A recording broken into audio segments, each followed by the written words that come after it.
What's up, guys? It's your girl Samar, and I have missed you guys. I know you're saying, where in the hell have you been, Samar? Well, I've been on a road trip, guys.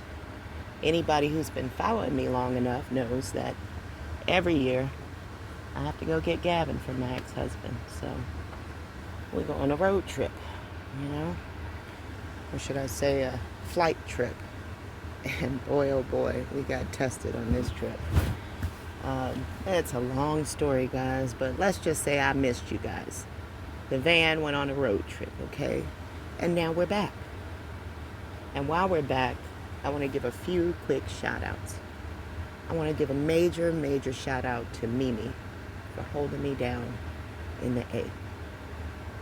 I would be lost without you, big sis. Thank you for that. Thank you for always opening up your door and just oozing with hospitality, okay?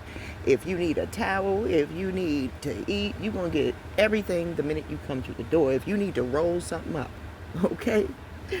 Yes, I had a great time with Big Sis in the A. So shout out to you, Mimi, and you and yours, your family.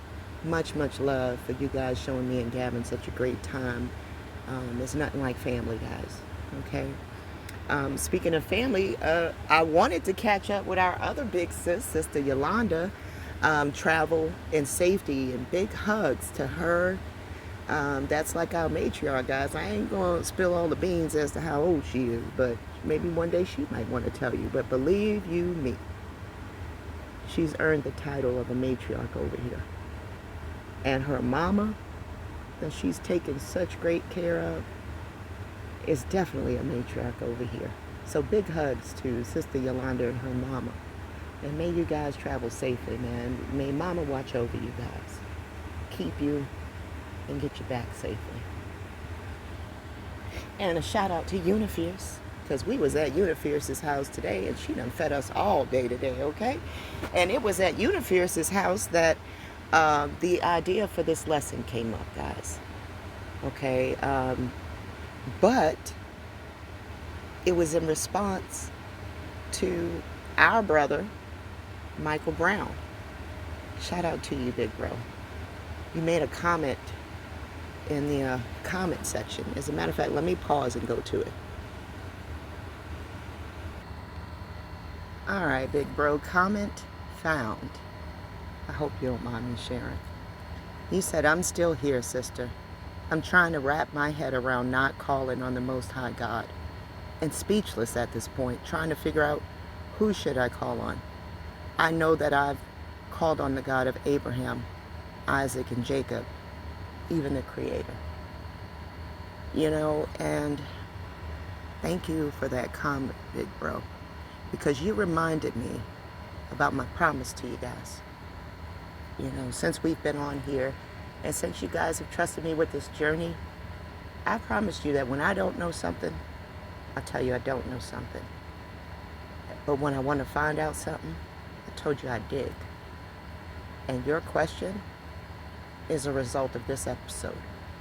Shout out to you, big bro. Shout out to you for always being here, Sarah's son. You got a role here. All right? For whatever men are going to be left after this coming event. Okay? So thank you for being here. Over here, I have my council of wise women. But I think you might have a council soon too one day, brother. So let's get into this lesson, guys. Today, I know y'all see that mirror in the background, don't you? What in the hell's going on, Samar? Oh yes, that mirror is doing something, and we're going to get into it. Because this is all going to your question, big bro. Watch this. I got to thinking, and I'm going to tell you right now, hi, YouTube, fair use for the purposes of education and criticism. We go into these lyrics for fair use, all right? But as you mentioned that, I kept thinking about this song, where she says, peace and blessings manifest with every lesson learned. If knowledge were your wealth, then it would be well earned. Listen to this next one. If we were made in his image, then call us by our names. Most intellects do not believe in God, but they fear us just the same.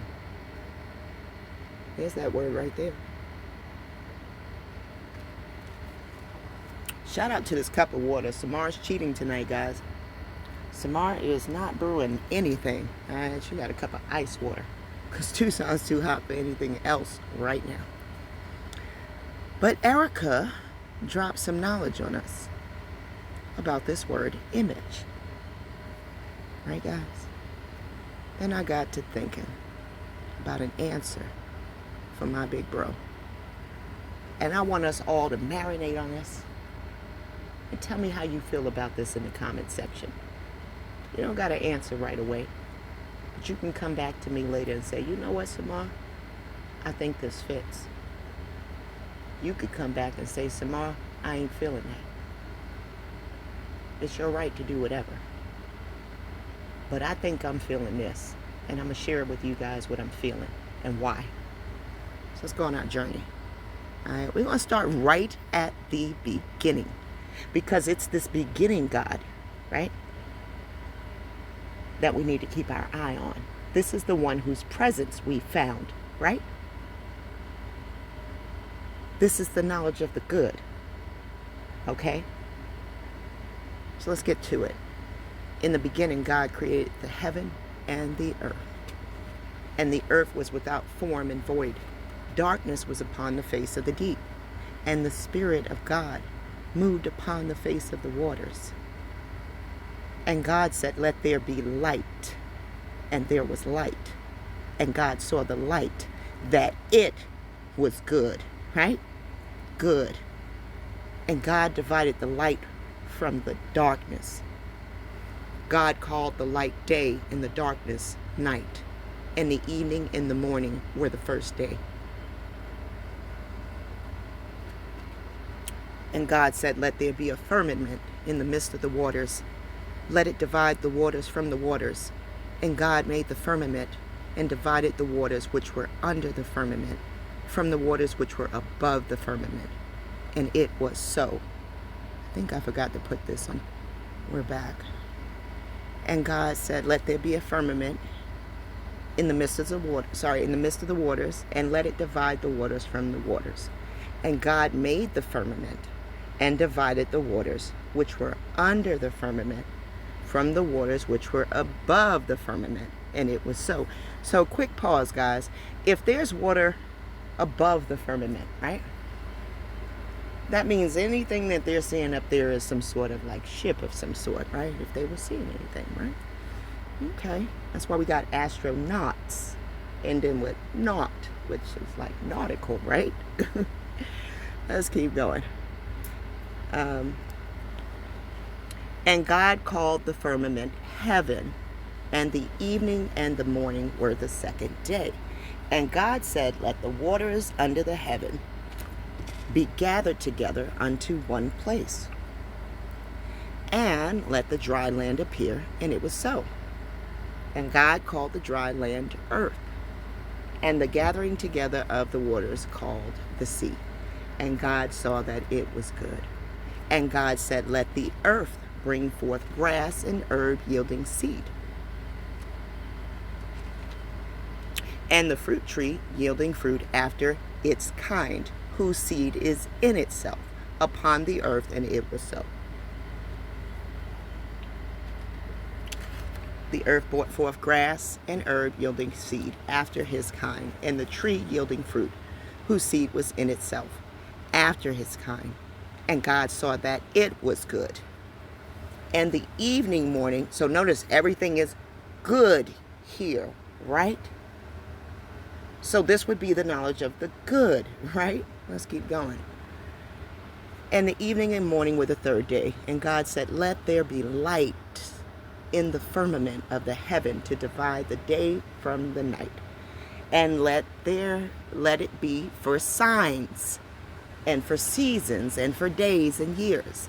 Let them be for lights in the firmament of the heavens, to to give light upon the earth, and it was so. And God made two great lights.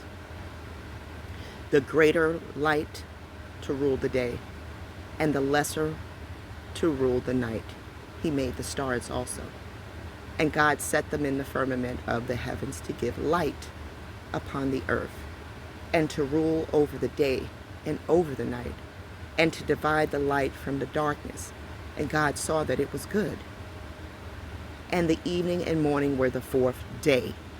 And God said, let the waters bring forth abundantly the moving creatures that have life, and the fowl that may fly above the earth in the open firmament of heaven. And God created great whales, every living creature that moveth, which the waters brought forth abundantly after their kind, and every winged fowl after his kind. And God saw that it was good after his kind, right? And God blessed them, saying, be fruitful and multiply, fill the waters in the sea, and let the fowl multiply in the earth. And the evening and morning were the fifth day. And God said, let the earth bring forth the living creatures after his kind, cattle and creeping thing, and beast of the earth after his kind. And it was so. And God made the beasts of the earth after his kind, and the cattle after their kind, and everything that creepeth upon the earth after his kind. And God saw that it was good.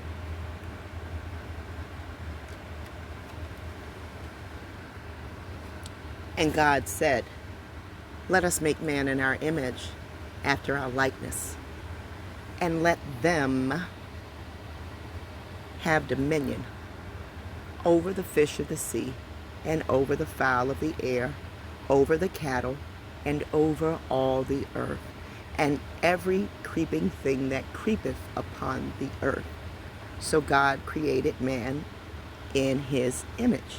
In the image of God created he him, male and female created he them. Right? Now we know that drunk unk don't like when it says she, right? So I keep wondering, which God is this? This one is telling me he, right? But I got a problem with that, and y'all know that. I'm not here to force my beliefs on you, though. I'm going to read it as it's written, but know that Samar ain't buying this he stuff. Well, let's go. Male and female created he them. And God blessed them. And God said unto them, be fruitful and multiply, and replenish the earth, and subdue it, and have dominion over the fish of the sea, over the fowl of the air, and over everything that moveth upon the earth. God told them that they should have dominion. Now, do I have dominion? No, because I just heard today they want to take away a right to vote. Not that Samar gets out here and votes. Samar ain't political, but Samar is politically entertained. And Samar knows that this political activity is very much prophetic. Okay? So, you want to take away the right that was given to me to have dominion. Right? Didn't we talk about that last week? Who had, not the week before, who has the dominion, guys? Sure did. I just want y'all to pay attention to that. We're not necessarily here for that, but I want you to pay attention that dominion was to them. It was to them. But it was lost to you, man, after what happened. Let's keep going. And God said, behold, I've given you every herb-bearing seed, which is upon the face of all the earth, and every tree, and which is the fruit of the tree yielding seed. To you it shall be for meat. You see that, guys? This was supposed to be our meat, right? But what are we doing? We're running around, throwing blood everywhere, offering burnt sacrifices, right? And to every beast of the earth, and to every fowl of the air, and to everything that creepeth upon the earth, wherein there is life, I have given every green herb for meat. And it was so. So even the animals weren't eating this meat stuff, guys. And God saw everything that he had made, and behold, it was good. And the evening and the morning were the sixth day. All right? Now, we got through that first chapter for a reason. It's important that we reconnect with this creation story, right? But I brought you here for a reason. Shout out to you, Michael Brown, for your question. Because I felt that, man. Even I felt that. I had the rug pulled from underneath me when I found out what these forefathers were doing in this so-called book of ours. And for a moment, I was stumped. And I was thankful that that road trip came up when it did, because it gave me a reason to just not have to think about this for a little while. But now we're back, and I can't leave you hanging. All right? I didn't call myself the guard for no reason. I got you. Now check this out. So God created man in his own image. In the image of God. Right? I want you to remember that, about that image. That's important. You are created in someone's image. So you're really not left hanging. Watch this. Salem, right? Because the T is probably silent. An image, a likeness, a form, a phantom. Right? This is the strong concordance for an image. A phantom, figuratively, an illusion or resemblance. Hence a representative figure, especially an idol. From an unused root meaning to shade, a phantom, illusion, resemblance, hence a representative figure, especially an idol, image, vein, show, from an unused word. All right? Likeness of or resemblance, right? In 1:6, you're made in the likeness or resemblance of the Creator, right? This ain't the Creator in Genesis 2. Whatever's going on, this ain't the Creator. I'm trying to tell you something, guys, because once you hit that concordance, we're not getting the Genesis 1 individual for whomever is over that evil, okay? So yeah, this image is tying back to Genesis 1, okay? Genesis 1, Genesis 1:27. All right, so notice it's going to say the likeness, right? Resemblance of, right? Remember, this word is also linked to resemblance. And we're going to bring in this verse right here anyway. We have to. Because after a while, it doesn't seem like somebody is being in the Creator's image. Now, I brought this in because I wanted to know. We just saw Genesis 5:3, right, as pull in for the likeness. And so when I looked at that, that was in reference to Seth. I remembered that Seth was doing something, and it stood out to me. Right? So let's go to that verse. It precedes Genesis 5:3, but it's important we go here. This is Genesis 4:26. And I brought in the lexicon. And to Seth, so the big bold right here is the reading of the actual text, right? Everything underneath that is telling you what it breaks down to in the concordance. So it says, and to Seth, and then we'll go down here to also, right? Right here. A son is the next verse right here. Ugh, sorry. I don't know, Samar was clumsy. Also, a son, right here, was born, and he called him Enosh. At that time, men began to call upon the name of the Lord.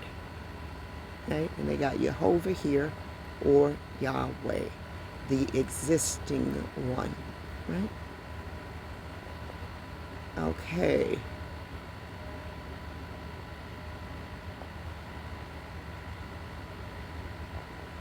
This is who they begin to call on, right?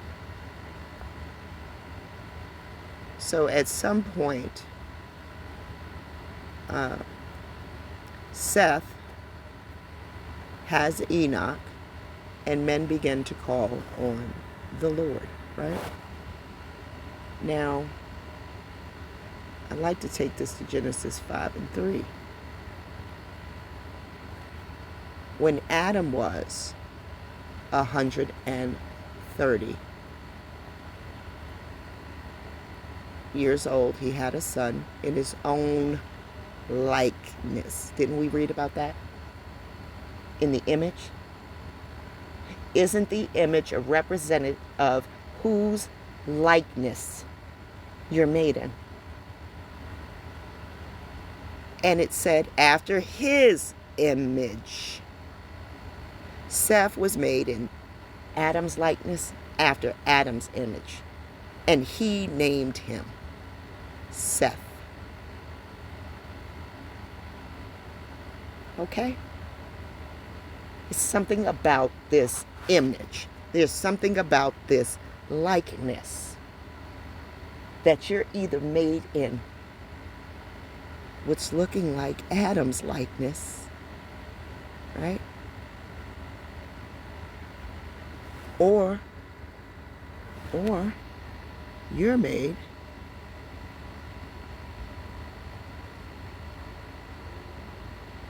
let me pause this and go to it for you.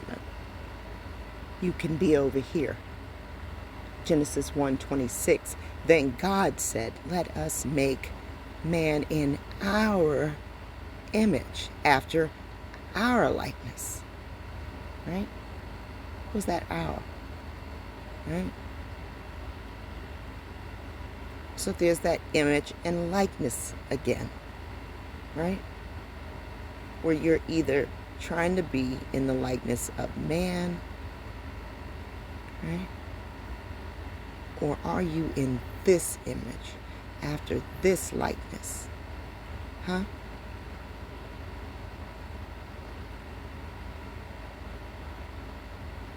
Okay? This is what we're seeking. Whose image we're made in.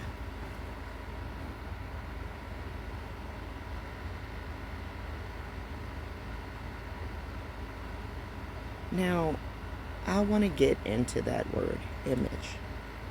All right? I started seeking out this word, image. Now, let's go to the beginning right here. What I did was went to the etymology, right, guys? Image. Piece of statuary, artificial representation that looks like a person or thing, right?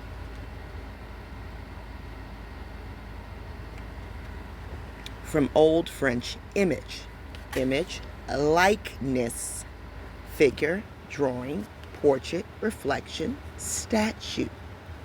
Earlier, imagine, from Latin imaginum, nominative, imago, copy, imitation, likeness, statue, picture. Also, phantom, ghost, apparition. Figuratively, idea, appearance. From stem of imitare, to copy or imitate. Aim is to copy. The meaning, reflection in a mirror. Is early 14th century. The mental sense was in Latin and appears in English late 14th century. The sense of public impression is attested in isolated cases from 1908, but not in common use until its rise in the jargon of advertising and public relations in 1958. Look at the example they're going to give. To be image of God, he made him. Image, to form a mental picture of something. Imagine, from Old French imagerie. Imagiere. Imagiere. Right here, we're going with that. From image, see, image related to imaged. Now look at the words related to image. An Emmy statue. What did it say, guys? An imagery. Piece of sculpture, carved figure, from Old French imagery. Likeness, figure, drawing, portrait. Ornate description, exhibition of images to the mind. Now look at the words associated with it. Idol, imagination, panorama. Okay, so these are the words associated with this image word, right? So I got to thinking about that mirror that they spoke of briefly, right? We're getting to it. A polished surface of metal, coated glass, used to reflect images of objects, especially the face of a person, from Old French miroir, a reflecting glass, looking glass, observation, model, example. Earlier, mirador, from mirror, look at, observe, watch, contemplate, from the Latin mirare, to look at, a variant of Latin mirari, to wonder at and admire. See, a miracle. The Spanish cognate mirador, from mirar, to look at, behold, has come to mean a watchtower. Okay, would you even believe that this mirror situation coming from the image, all right, is connecting you to a watchtower, all right? A gallery commanding an extensive view, a mirror, or its medieval Latin variant, speculum, is the source of words for mirror in neighboring languages. Italian specchio, Spanish espacio, Old High German spiegel, German spiegel, Dutch spiegel, Danish spejl, Swedish spiegel, an ancient Germanic group of words for mirror, is represented by the Goths skugga, Old Norse skugga, Old High German skuggar, which are related to Old English skua, shade or shadow. Words for mirror are mostly from the verbs for look, with a few words for shadow or other sources. The common use of the word for the material glass in the sense of mirror seems to be peculiar to English. All right? Figurative use, that in or by which anything is shown or exemplified, hence a model of good, virtuous conduct, is attested from the 1300s. Mirrors have been used in divination. Okay? This is what we're here for. Since classical and biblical times, and according to folklorists in modern English, they are the subject of at least 14 known superstitions.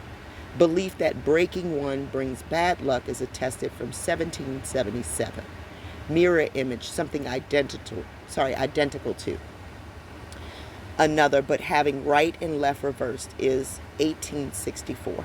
Mirror ball, attested from 1968. To look in the mirror is a figurative sense of examine yourself. The verb to reflect, related mirror, mirroring, the Middle English verb mirroring, meant to be a model for conduct, behavior, etc., while mirroring meant to look in a mirror. Miracle, a wondrous work of God, from the Old French miracle, story of a miracle, object of wonder, reconstructed from the earlier to smile and laugh, something that excites wonder and astonishment. Okay, so you can go back to this and dig on how all of these words are connected. And we know this, but did you know they were using the mirror in divination, and that since in biblical times? Huh? Saying classical and biblical. Well, who was using a mirror for divination in biblical times? And when I hear that word mirror, it made me think of the Spanish word, mira, look, right?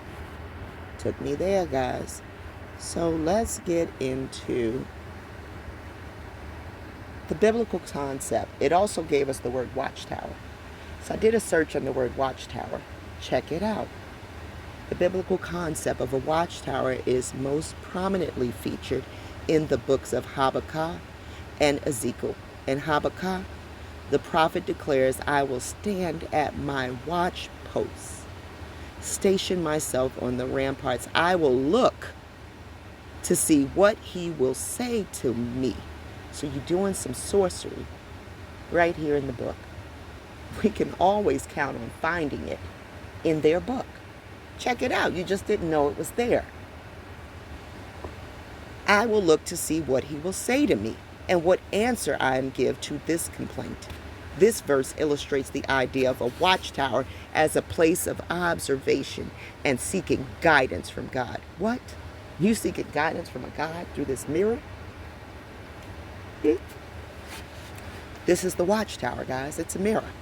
God appoints Ezekiel as a watchman, emphasizing the responsibility to warn the people of impending danger. The watchtower symbolizes a place of vigilance, protection, and a means of receiving a divine communication. Okay? Okay, made me think about the TV. It made me think about a couple of things, guys. Here's a more detailed look at the biblical reference. So we got the Habakkuk 2 and 1. The prophet Habakkuk climbs to a watchtower to seek God's guidance and receive an answer to his questions and complaints. You know who ain't climbed to no watchtower to seek guidance and have answers to questions? I haven't. Samari ain't climbed up to no watchtowers and looked through no mirrors and asked no questions of nobody, but yet we're getting answers. Go figure. Ezekiel 33, 6 and 7. God appoints Ezekiel as a watchman, highlighting the duty to warn the people of impending dangers and the consequences of failing to do so. Isaiah 21 and 8. The watchman on the tower cries out, proclaiming his continuous vigilance day and night. Isaiah 62 and 6. God posts watchmen on the walls of Jerusalem to never be silent.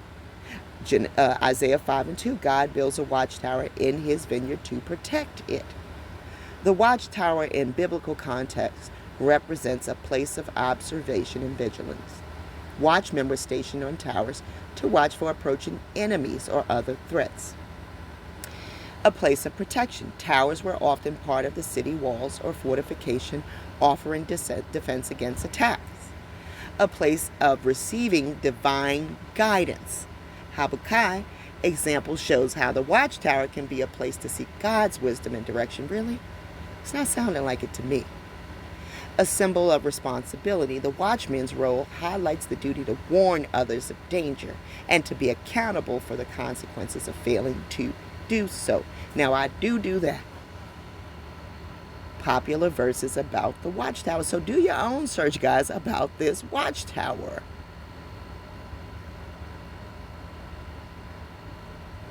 Yeah. You need to really get this. I will climb up to my watchtower and stand at my guard post. Upon the watchtower, these men are looking into these mirrors. They are working divination. And I ask, whose likeness are they made in? Huh? Sorcerer's mirrors, also known as witches' mirrors or banker's mirrors, are antique convex mirrors with a history intertwined with both magical beliefs and practical uses. Historically, they were believed to possess mystical powers, particularly for divination and what they call scrying. In practical terms, the convex shape allows for a wider field of view, making them useful for security in banks and other spaces. Here, a more detailed look at the connection between the sorcerers and mirrors. So, in magic, divination and scrying, convex mirrors were thought to be tools for revealing hidden truths, predicting the future, and communicating with spirits. In some cultures, convex mirrors were believed to ward off evil or repel evil forces. Trapped soul. A superstition suggests that a soul encountering a mirror shortly after death could be trapped within the reflective surfaces. So you can use this for practical uses of security, ornamental design, illumination. The reflected properties of convex mirrors could be used to brighten up a room by dispersing light. So, in the Victorian era, many antique sorcerers' mirrors date back to the Victorian period, showcasing intricate cutting techniques and decorative styles. Some mirrors feature these decorative cutouts on reflective surfaces. Really? Uh-oh. What have they been up to? 19th century sorcerer's mirror.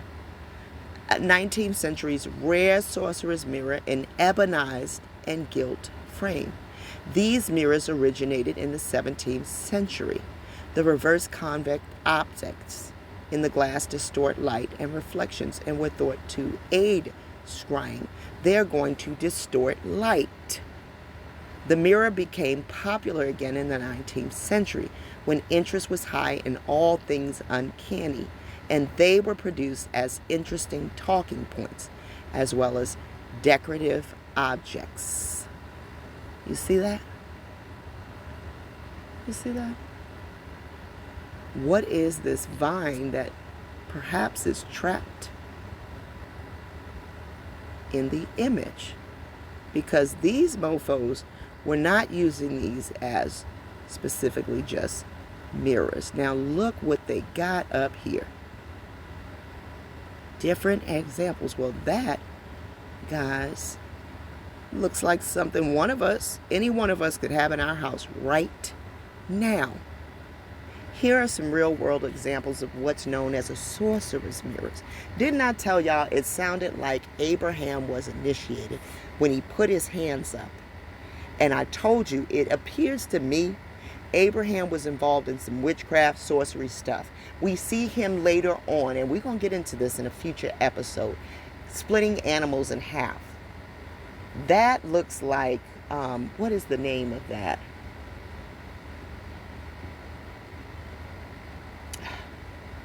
Naomi mentioned it too. That looks like incantation. It looks like a ritual sacrifice, guys. Okay? Just get over the fact that they're saying that's to God and look at it from the outside. If we were looking at any other nation doing this, we would say that's animal sacrifice. Okay? And it would be problematic. That's what Abraham is doing. So we already know he's involved in witchcraft. He's a crafty mofo. All right, we need to coin that term because we came up with that over here on the front line. He is a crafty mofo engaged in witchcraft. Now watch this.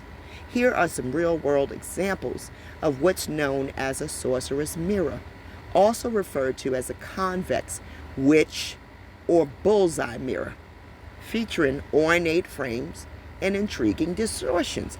You see these ornate frames? You see the ornate on these? See the bubbles going around that mirror? Right here, the little bubbles. You see it's curved. You see it. This one has some sort of engraving on it. Antique Regency convex mirror, a gilded, rich, carved convex mirror from the English Regency era, featuring woodwork and ornate details, often called a sorcerer's mirror for its reflective oddity and mystic appeal. Early 20th century sorcerer's mirror, a small decorative mirror with a convex glass, simple decorative elements, popular in the late 1900s and early 20th century, sometimes associated with scrying or warding off evil spirits. A velvet frame Victorian sorcerer's mirror, a large velvet frame example from the Victorian era with rich texture and dramatic presence. What are real sorcerer's mirrors? Historical origins and designs. These convex mirrors originated in Europe, particularly in England and France around the late 16th century. to the Regency and Victorian eras. They were crafted to scatter light, right? They don't like that light that we talked about arriving in Genesis 1, which we identified as the spirit that hovers over the water over here, right? They want to craft something to scatter that light throughout a room, lending an atmospheric and slightly mystical effect, hence their association with sorcery. All right? It's a decorative and occult purposes. Who knew that that mirror sitting in your house is for occult purposes if it's decorated around, right? And probably even just having it. I don't know, guys. This glass with this image stuff is bugging me out. Beyond lighting enhancement, we're in number 2. These mirrors were sometimes linked to scrying, a form of divination where reflections or shadows are interpreted for future or supernatural insight. I don't know why I said that like that just now, y'all. But these mofos are using it to interpret future or supernatural insight. The convex form, especially when aging or distressed, provide a warped, ghostly reflection, apt for mystical purpose practices. That's like that ghost breath, that hazy stuff you'll see on the mirrors that you cannot get off. Now check this out. A notable artifact, John Dee's obsidian mirror. And that's what, a lot of y'all don't know this, but Obi was named Obsidian by Gavin. So we called him Obi for short. This mofo was running around with an obsidian mirror. Right?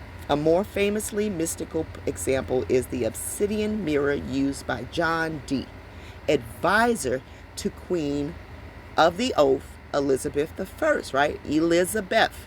Remember, that word traces back to daughter of the oath. It's tracing back to those wells, right? They did this for communication with angels and spirits. Though different in material and style, this mirror represents the deeper magical rituals. Okay, let's call it what it is. Mirrored by the term sorcerer's mirror. All right, and they will use different materials, showing you over here, but sometimes these things are a portal. All right, usually it's going to be made out of glass or metal, ornate wood, or velvet framing. These are the sorcerer's mirrors that you didn't know were there. Okay, is that the last one? I do believe. All right, so let's go back to the folder, guys, because we went on this image journey for a reason. Our brother has a question, and I want to answer it. Don't forget, guys, Seth, a son born, all right, after Adam, began to call on the name of the Lord, right? All right, we saw that right here in 5:3, right? Sorry, in 4:26. And then we find out when Adam had lived 130 years, he had a son in his own likeness and in his own image. Whose image are you made in? Whose likeness? What do your fruits bear? Huh? Because I bet you, if you're running around here resembling fruits of your earthly father, that's whose image you made in. What's a witch's mirror? Now look at that thing on the wall. Would you believe that's a witch's mirror? A witch's mirror is an object often used in fiction for magical practices or to speak with supernatural entities. Didn't I show y'all Habakkuk? Habakkuk is up there on the tower. Habakkuk is looking through the mirror, guys. Okay? And speaking to whose image he's made in. John Dee was looking through the mirror and speaking to whose image he's made in. Let's keep going. A witch's mirror, also described as a type of mirror right here. No, I need to go back up. Sorry, we almost forgot. So they're speaking with supernatural entities. It can also be seen as a symbol of divination or meditation. A witch's mirror also described a type of mirror known as a witch's eye or banker's mirror. This round, convex mirror allows you to keep an eye on an area without having to physically move. In fact, the special feature of convex mirrors enables its owner to see an entire room, all without having to change position or turn around. That's why they were first and foremost used for surveillance. Witches' mirrors were often placed in places where most surveillance cameras are found today, in banks and stores, hence the name banker's mirror, as an element of power, surveillance, and deterrence. Witches' mirrors made their way into middle-class circles as early as the 15th century. This was precisely where servants aroused the mistrust of their master. The latter were relatively illiterate and more inclined to believe in the truth of superstition. They believed that mirrors continued to see and observe them, even when their masters were not present. Hence the most famous name attributed to this mirror, the witch's mirror. Remember how they keep saying they watching you through your laptop, they watching you through that eye on your phone? Well, we got a witch's mirror right on our phone. Might be using it right now. Witch's mirror, its history. The history of the witch's mirror date back to ancient times when mirrors were considered magical and mystical objects. Mirrors were often associated with divination and what? Crafty mofos. What's Samar saying? Crafty mofos. And witches were believed to use mirrors to predict the future and communicate with spirits. Didn't we see them doing it? Didn't they admit to it in the book? I'm going to the tower. In the Middle Ages, superstition beliefs and mirror intensified, and mirrors were often associated with witchcraft and black magic. People believed that mirrors could hold back the soul and that they were capable of causing illness or misfortune by reflecting negative energies. The witch's mirror was made popular by numerous paintings of the Flemish art. They made their appearance in the 15th century. This was because they saw it was a perfect way to experiment with optics, and above all, to play with the perspective. One of the best known paintings is right here, which the convex mirror reveals second planes. We need to check this out. Full of new characters, adding depth to the painted scene. Alright, it's usually made out of glass, wood, metal, and people are decorating with it. Look. Who got one of these in their house right now? Don't front. Don't front. I have. But Samara gonna be the first to tell you when this type of stuff fall on her. Okay? How would I have known? This just looked like something to decorate with. And they are encouraging you to go buy one to decorate with. Alright? This image that will reflect something. Right? This talk about this image. It's real funny, guys, because with this word image, right, it brought up the idea about another image. Let's get to it. The stone cut out without hands, appearing to crush the great human image. When Babylon reaches its consummation, the stone cut out without hands will appear to crush the great image, beginning with the toes and the feet. So a stone is coming to crush the great image. What image? Well, guys, we've been talking about whose image we're made in. And we've been talking about whose image Seth is made in. Right? Whose likeness. And guess what? There's an image coming to be crushed. Now, do you think it's going to be the image in which you're made in? Or do you think it's going to be the image that they begin to worship? Adam is the first prophet of Allah. Believe me, It's Adam's image they're worshiping on. He is their Lord. It's coming to get crushed. That image. That image. They got JC up in here, but we know better. Have you never read in the scriptures, the stone which the builders rejected? This has become the head of the corner. This was from the Lord, and it is marvelous in our eyes. There's going to be a stone coming. They know it's coming too. Believe me, they know a stone is coming. Now look at what we have here. Look at this. This is all over YouTube right now. They're saying this ain't no comet. Looks like one. The fundamental uncertainty about the new interstellar object, 3I Atlas, involves its size. With a typical albedo of 5% for an asteroid, its diameter needs to be 20 kilometers in order to account for its brightness. What was it that they wanted to, that the mirror wants to distort? The light, the brightness, right? Separation of light, darkness. Mama's light.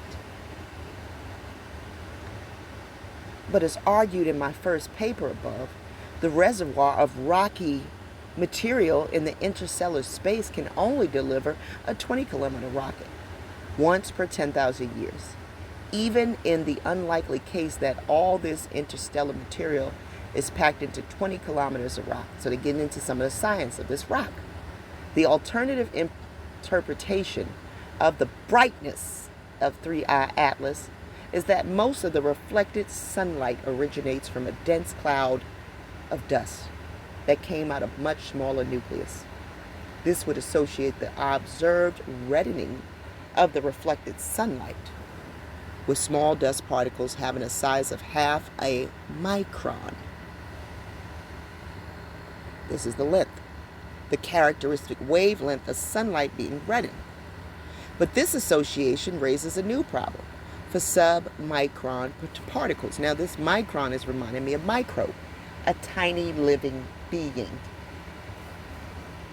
All right, stick with me, guys. It's going to get real scientific. But you know we love that over here on the front line. The radiation pressure from the sun is stronger than the gravity, pushing them away from the sun to form a typical cometary tail that trails 3I Atlas. Given the acceleration from solar radiation pressure, the submicron dust particles would lag behind the nucleus by a few arc seconds within a single day. The resulting trail of dust should scatter sunlight efficiently, but is not observed. Right? They're not observing this thing doing this, which only shows a glow instead of behind it, right? Watch what they say. Which only shows a glow ahead of 3I Atlas, but no bright trail of dust behind it. The light is preceding this stone. Come on, y'all, stick with me. If more dust particles are larger than a micron in size, then they would encounter less push by radiation pressure because of their smaller surface to mass ratio. In that case, the reddening of 3I Atlas must be explained by the red surface, implying that the object's diameter is 20 kilometers, bringing back the concern that it cannot be an interstellar rock because of its limited supply of rocky material in interstellar space. Instead, 3I Atlas must be a technological object which targets the inner solar system. This is consistent with a retrograde trajectory, being aligned with the ecliptic plane of the planets around the sun. All right? And its arrival time being perfectly matched to a close encounter with Mars, Venus, and Jupiter. That's supposed to be October 10th, 29th. Sorry, October 29th. The amount of dust in the plume, look at the language they're using, look at the language preceding 3I Atlas corresponds with a mass loss, of which over a period of 6 months would be equivalent to eroding a millimeter thick layer from a 20 kilometer object. Such a thin layer would have been dirt that accumulated on the surface as a result of it being bombarded by interstellar gas and dust particles. What dust particles? What dust? Plumes and dust. During its journey over the past 10 billion years. Indeed, spectroscopic measurements show no evidence for molecular or atomic gas accompanying the glow around, right? Because normally when they see this glow, right, in the past around anything, it's been atomic gas. But they're not seeing that with this. They don't know where this glow is coming from. As expected for a comet, right? As well as this, they're going to talk about the water and ice. Might the dust plume around, right, there goes that plume again, Atlas be simply the result of microscopic fragmentation of the surface of a solid object? What micro?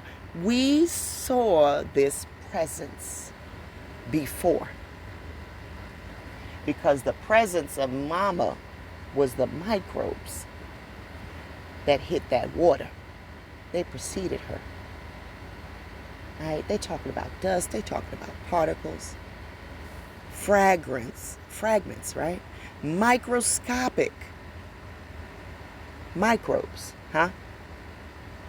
preceding this solid object, right? He don't want to tell you what it is, which traveled for billions of years through interstellar space. Impacts by interstellar dust particles and interstellar gas particles can easily create a thin layer of dust on the surface with no accompanying ice if 3I Atlas is not a comet. The interstellar speed of 3I Atlas per second relative to the local interstellar medium, any impacting matter would deliver 10 times more energy per impacting proton than required to break a single chemical bond with a solid surface. The microscopic breakup of the surface to supermicron fragments by interstellar impacts such as dust, gas, and cosmic ray particles might have led over 1 billion years to the formation of the large dust particles that are released close to the sun and account for the glow ahead of 3I Atlas.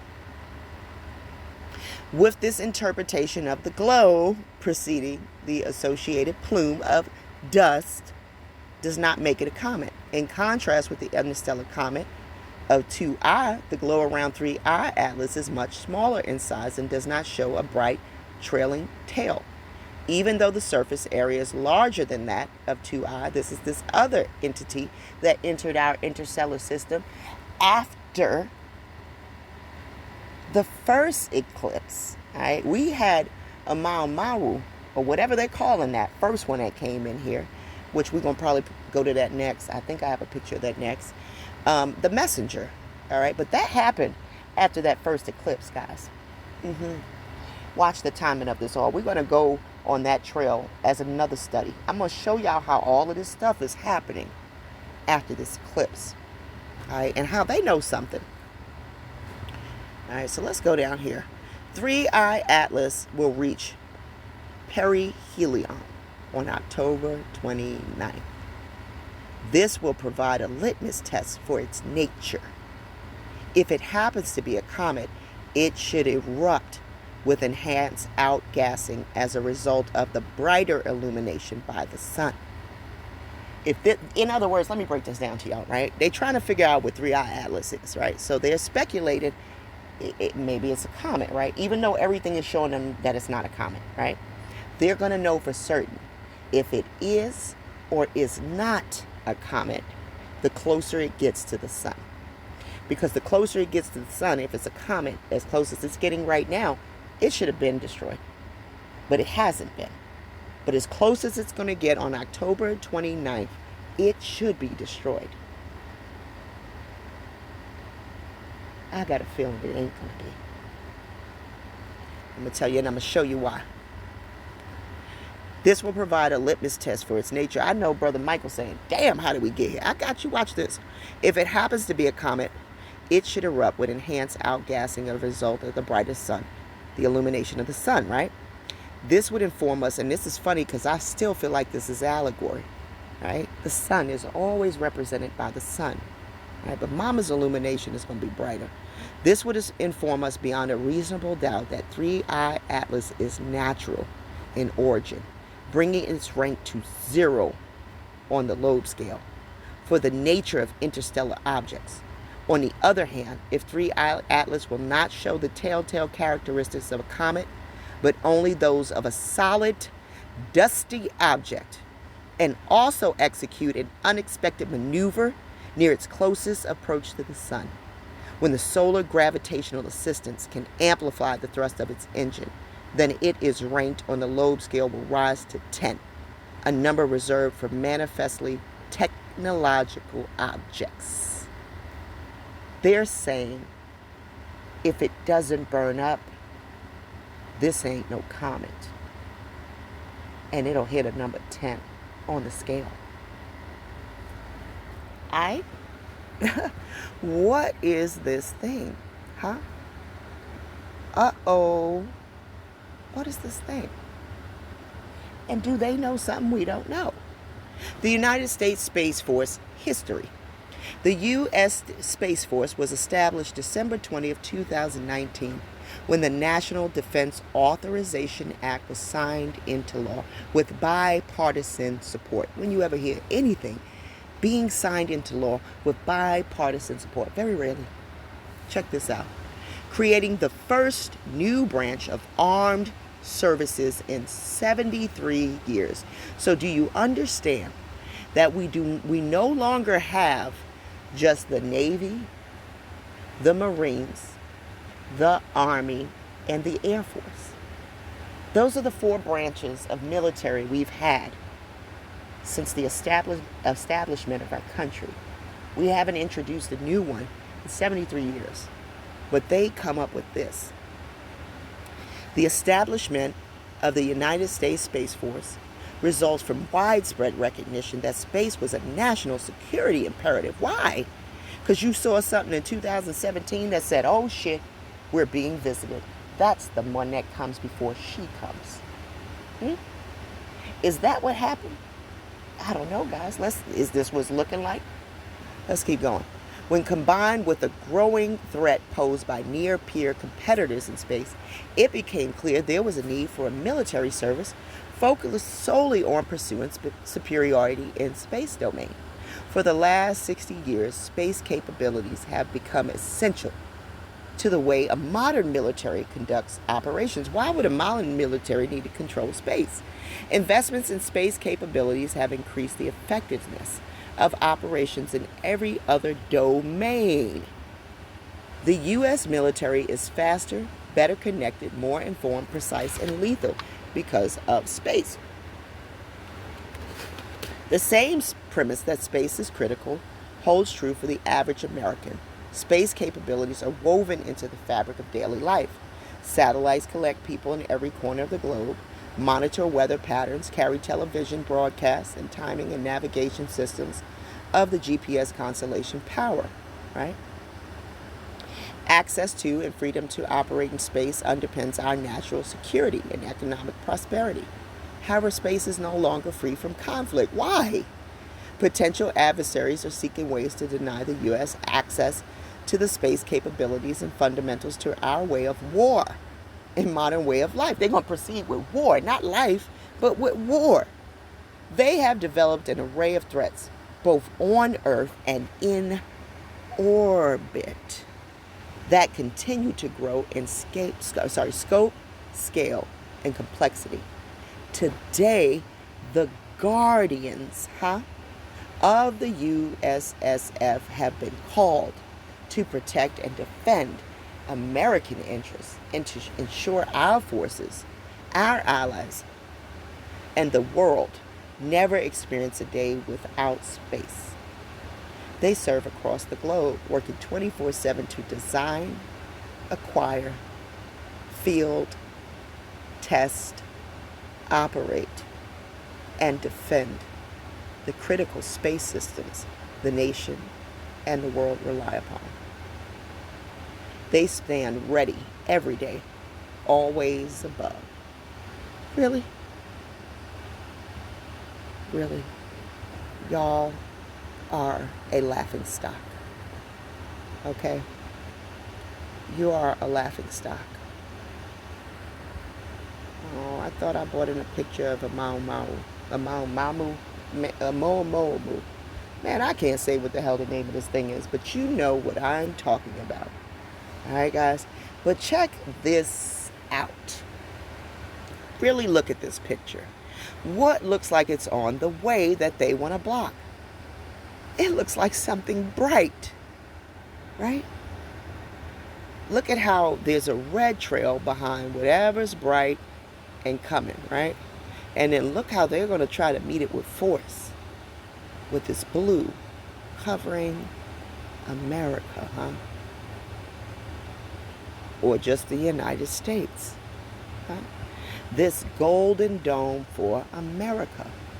They want to protect this promised land. Good luck.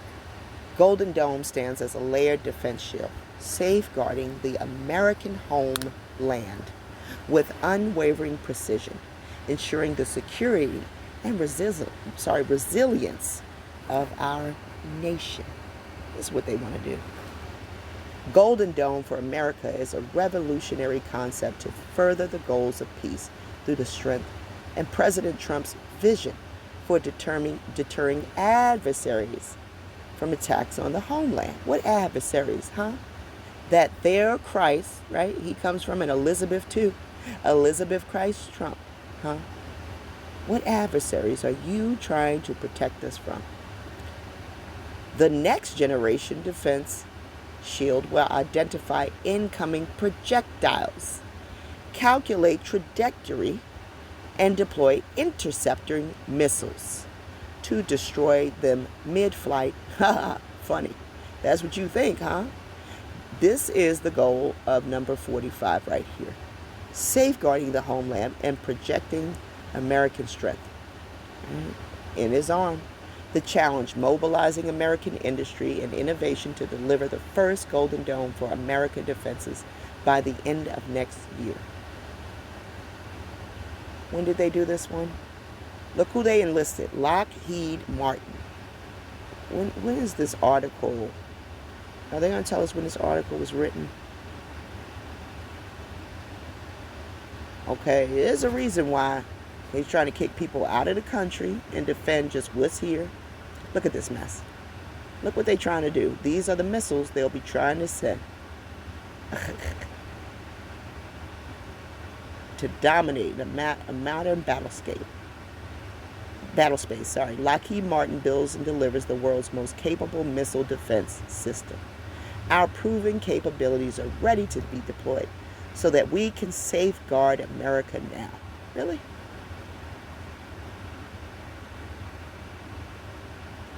So they want to bring this Golden Dome. Shout out to Unifiz for reminding me about this Golden Dome. Okay, that they want to fast track. Okay, they got to hurry this up. Something made them say, we got to hurry this up, because something is coming to crush this image. Okay, something's coming to crush that image. So now I want to get back to this word image. And I want to remind you, Brother Michael, and anybody else with the question. Actually, you helped me answer a question to my own self today. I want to remind you, they can't take this away. They can't. And they can't take away this. God said, let us make man in our image, after our likeness, and let them have dominion. Okay? Whoever created this earth and gave you dominion, you're created in that image. My plan is to call upon the one whose image I made in.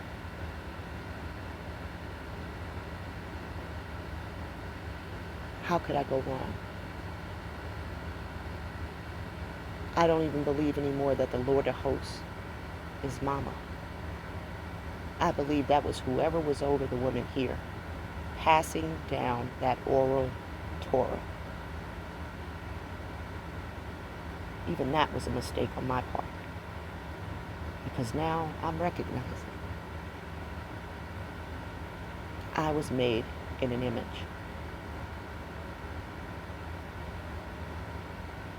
That is my Creator. And I'm going to call him that image. The image of who I made him. You see the title? Whose image I made. You're made in someone's image, Michael Brown. You call on that image. And you let me know if that feels right to you.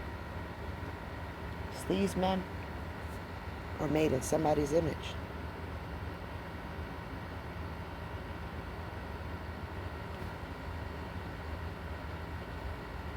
Whose image are you made in? The one who created you. But you can give it all up to call on these images. And the fruits of your behavior show whose image you made in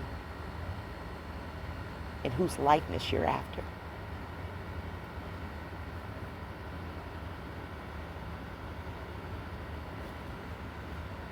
Because Adam had a son in his own likeness and in his own image. If you are Sarah's son, you ain't an Adam's son, are you? You always give acknowledgement to whose image you're made in. You always show gratitude to whose image you're made in. As for me over here, I'll be praying to whose image I'm made in. Much love to you guys from the front line. I missed you guys. Thanks for taking a ride in the van today with me. See you next week.